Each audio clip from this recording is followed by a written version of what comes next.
There may be some people here don't know who I am. I'm James Lewis Sr., and I'd like for you to go with me a long trip. I like to travel. I'll share some of that with you, and I can't tell you every detail of what's happened to me since I met the Lord. But it was just about maybe a month from this time of year. I was 13 years old, and I was in an Assembly of God church, and it was night. And if you got up there early this morning, you see the frost we had, and how clear it was. It was on a Sunday night. I accepted the Lord as my Savior. And we had a car, which was kind of unusual from where I'm only about 10 miles from where I was raised. So you'll say, well, that's not a very long journey. But I'm talking about a spiritual journey. After I was saved, I could do anything if it had anything to do with church. I could, and I did. I attended the Baptist. I got saved in the Assembly of God church, but I went to the Baptist church and I went to the Methodist church. Rode a horse to the Methodist church. Some in Nunley. Most of y'all know where Nunley is, but that's the trip I started on when I was 13 years old. There's a lot of people influenced me along the way. They said, well, who in the world could influence you from Defeated Creek? It's a big place. Most of you, if anybody lives around Summerlin, they know where Defeated Creek is, and also know where Bucket Holler is, the old farm out of Greystone, 74th, the both of them. But the Baptists used to have something called the BTU. Anybody remember that? Nobody. It stands for. By the way, did I say this was going to be about a 64-year trip? I was put on time, and I just don't operate good on time. I get the But it stood for Baptist Training Unit. We changed it later on and called it Discipleship Training. There's a man named Forrest Trapner, and I know that some of you knew his son or his family. I was as bashful as you could get, especially if it had anything to do with somebody had long hair. There wasn't no long hair boys when I grew up, so I was a girl. But he took me out to the ring, and I had to get up in front of the people. There was several people. That was First Baptist Church in Summerlin. And so that got me kind of out of it. On Monday night, when I was 14, I was driving when I was 13, younger than that, but I could drive to Nunley, and I know that two people here at least know what the MIF stands for. Methodist Youth Fellowship. And there was a woman there that also, and a man took me under their wings and got me standing up in front of people speaking. And one of them, Miss J.W. Fox, and the other one, Miss Betty Nunley. And they helped me along the way. Then I left home and went to Nashville to go to school. I went where corn didn't grow. Didn't much like that place. But I met the girl that I was married. And she was not a Christian. And it kind of my mother didn't much like that too much.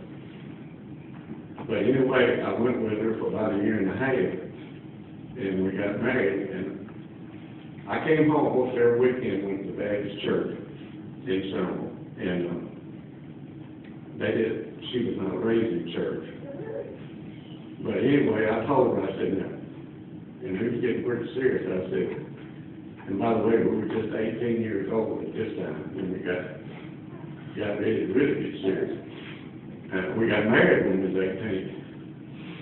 And, but anyway, the reason I'm taking you on this, things happened in my life that made me grow. The main thing is that I was in Sunday school and church every Sunday that I could possibly be in there. And when I got married, Francis accepted the Lord. And I had already started to Grandview Baptist Church on Nolan Road in Nashville. And so that man, that's where Francis accepted the Lord, and that's where she was baptized. And then the man that was pastor of that church married us.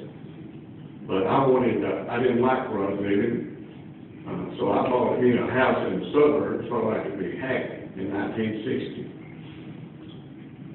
On Sunday morning, we went to church. It was a Baptist mission. And I left out something, I don't know, but over at Central, there was a man that went to church there, his name was Don McCoy.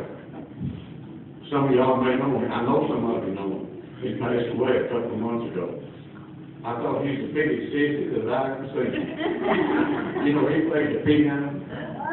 He did. Yeah. But he helped me as a young man. And then when we went to church at this mission on Sunday morning, it was a 2-story house, and it said Tusculum Hills Baptist Church. I seen it when I bought the house. It's on the Old Road. And so Sunday morning, here we went. We already had, at that time, we had 2 kids. And so I knew some people there from the neighborhood, and some I had worked with, and was working with. But then when this man got ready to get him preaching in his house, they tore out some walls, one as big as that, and it was crowded. I told him, I know that guy. It was Don McCoy. And the reason I'm telling you about Don McCoy, he taught a class to people, and I mean he taught it. Matter of fact, I guess it was a Dean of Divinity. He had several degrees and spoke 8 languages. That's Cindy I was talking about. And when we started this church, he was involved in that. He was pastor of First Baptist Church in Dixon. So life is a journey. But every person that come into my life, the ones that I've mentioned, helped me grow spiritually. And I'm pushing 77 years old. And the people that's in my life now, my pastor, my Sunday school teacher, I go every time I'm in church. And I hope that if you're not real close to the Lord and you're not in the Bible study, I hope and pray that you can realize how important it is. And I was married for almost 54 years.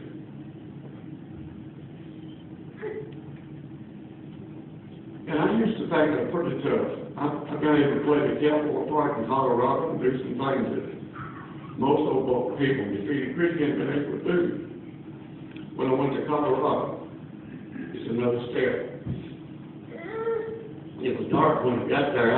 My classmate had been to this place in Colorado a few times because I like to hunt in Colorado.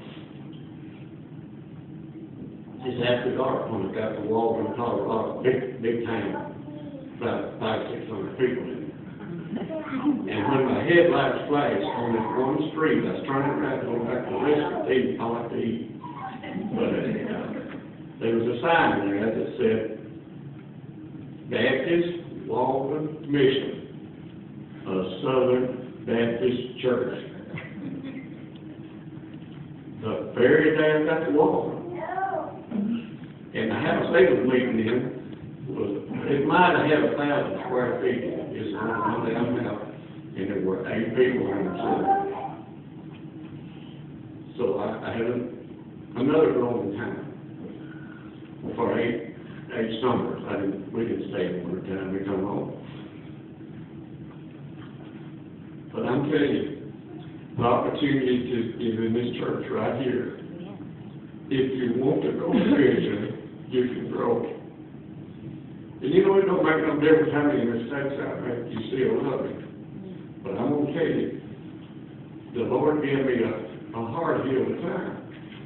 And most of them know that I like gospel music. I like it a lot. And one of them is, Lord, you give me a mountain.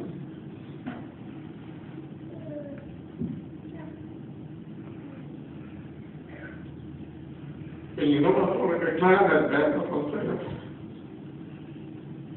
When my father was diagnosed with pancreatic cancer, it was tough. It was tough. But you know what I had to do? I've been on the tallest mountain in the continental United States, but I couldn't climb that mountain by myself. I had to reach down.